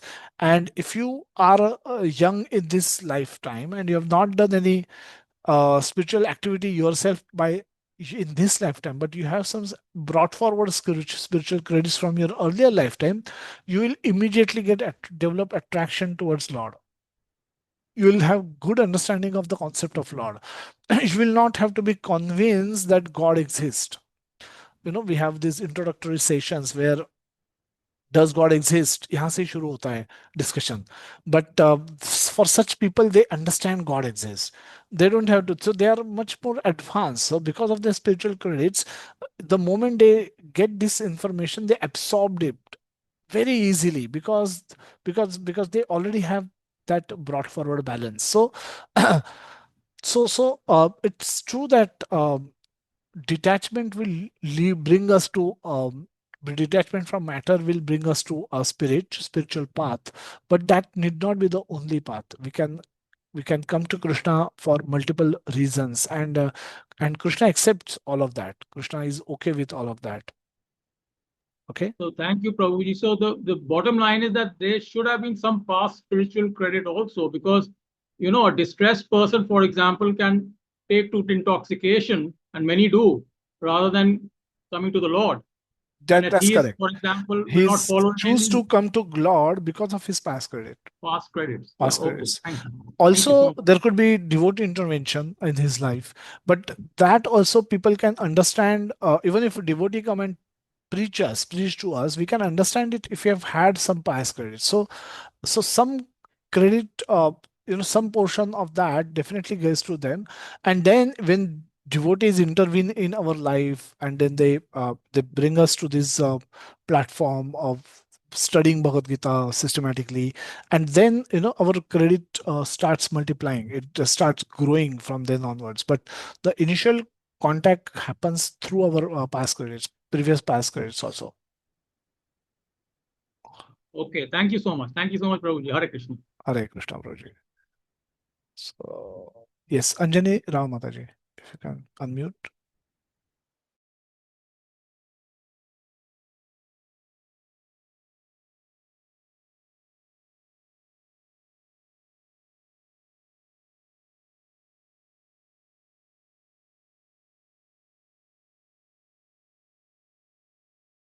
We are not able to hear your voice. I think earlier also we had similar problem. Have you typed your question? If you can. Can you hear me now? We can hear you now. Yes, Mataji. Very sorry, you couldn't hear me earlier, some system problem. So Yeah, now I want to ask you, that time I had an answer to your query, but I'm asking another question now. yeah. You Okay. say remember Krishna at the time of death in order to be able to get liberated. My very simple question is that if you are not a Hindu, you're a Christian or a Muslim, is it the same when you remember your own Mother Mary, Jesus, Allah? In your concept, is it all one God? That is my question. So is it, will they get the same benefit? God is God. Do you believe that, and do you accept that, if you pray to any God, it is the same as praying to Krishna? There is no distinction between Jesus, Krishna, Allah. Yeah. So Prabhupada has answered that multiple times. And yes, God is one. So even if you if you can remember God at the moment of death, you can go to God. Okay. Mhm. I'm asking you this it's a personal reason why I'm asking you this. It's because at the time of my husband's death, responsibly calling out to Mother Mary. My husband was a Catholic. I am not a Catholic, but I mean, and I keep on praying to Mother Mary that He called out to you at the time of dying. Please take care of him. And I just wanted to be convinced that yes, you know, he will be taken care of. So Yes. it's the reason why I asked this. Yeah. Thank you so much for your question. Okay, so thank you for the answer. Okay. So if there are no other questions, we can conclude today's session. Thank you everyone for joining. Let's continue with our journey of studying Bhagavad Gita. We have very interesting concepts coming up. In the next session, we'll be discussing about concoction of mind. Mind is another aspect which is explained elaborately in Bhagavad Gita. There are more than 100 verses which talks about our actions in Sattva Rajo Tamo Gun. This is again a state of mind in which we act, and more than 100 verses Krishna has been explaining various aspects of this mind, and there are some specific verses directed towards mind, starting from this 2.55, and the sixth chapter, a lot of verses are dedicated to the mind, and we'll get to know more about our own mind through these beautiful verses and beautiful teachings from our Lord. Hopefully all of that should be able to help us control our mind better. So we'll come next week, we'll meet next week, and we'll continue with our discussions on Bhagavad Gita. Shri Jagannath Bade Subhadra Mai ki jai, Srila Prabhupada ki jai, Nitai Gaur Premanande, Hari Bol, Hari Bol, Hari Hari Bol, Hare Krishna. Hare Krishna, Prabhuji. Thank you so Hare much. Krishna, Hare Krishna, Hare Krishna. Hare Krishna, Prabhuji. Hare Thank you Krishna, so much. Prabhuji.